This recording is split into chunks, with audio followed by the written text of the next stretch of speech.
In past weeks on this program, we've been introducing you to the candidates running to represent the 5th District of Massachusetts in the U.S. House of Representatives.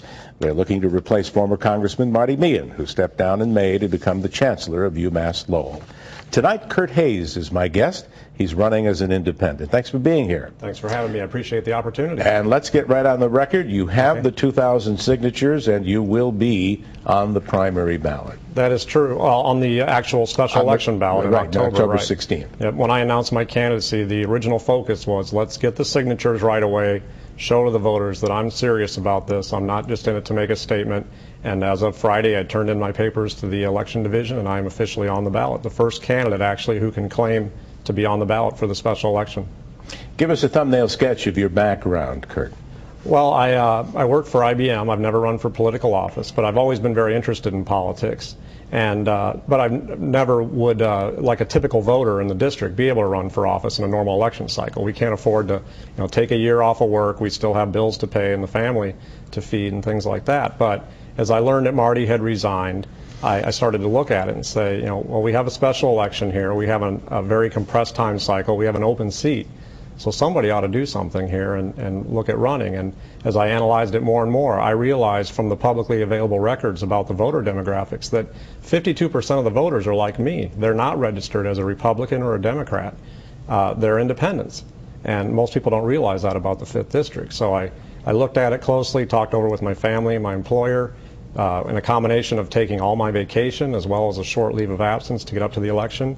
I'm able to focus on this 100%, so I decided to be the person to jump in and go. Okay, all that being said, you're running as an independent, yes. And yet that district has been represented by a Democrat for more than three decades. Yeah, that is true. I think, though, the demographics have been changing, and there are things as you look at past elections that they don't lean as heavily Democrat in all the elections. So I really think with that 52% of the independents, the frustration with Congress, also even moderate Democrats and Republicans being frustrated, there is a real opportunity for an independent.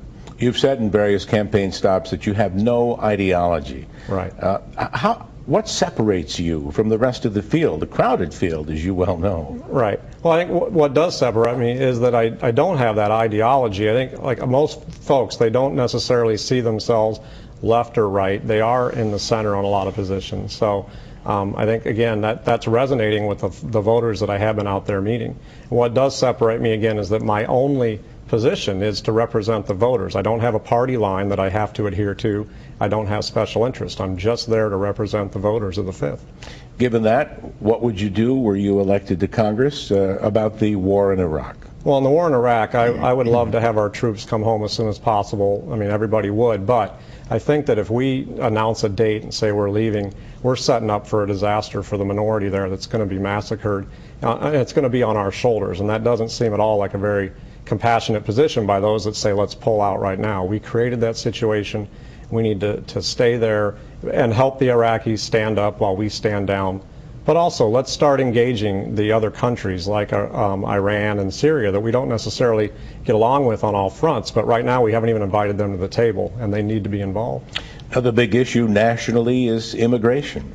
Absolutely. I think on immigration, first and foremost, I say that it starts with the fact that laws were broken. We just need to enforce our current immigration laws.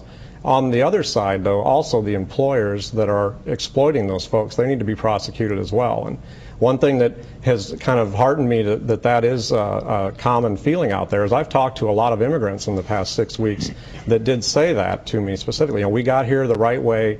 It's not that we're against other people, but the law, we are a nation of laws. Now, what about on the issue of gay marriage?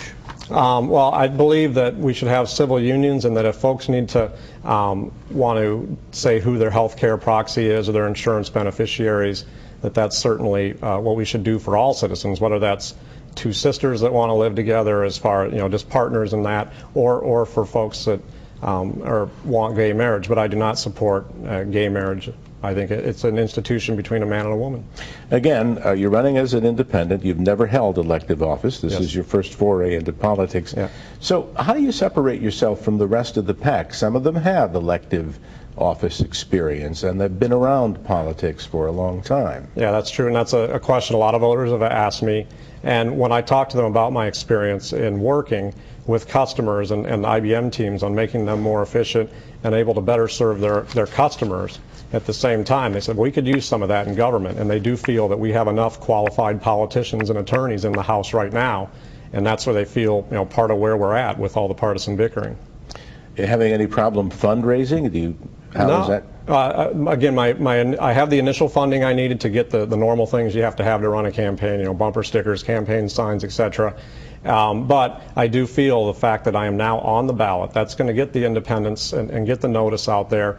And I know I'm not going to be raising millions of dollars from outside the district, as what's been happening. But if I just get folks coming to my website and learning about me, the independents who don't typically donate to campaigns, maybe $25, $50 at a time, I have faith that I'm going to get that support that I need to run a strong campaign. And the website is? It's www.kurthayes.com. All right. Kurt Hayes, independent candidate for Congress in the 5th District. Thanks very much. Appreciate it, Chet. Good luck to you.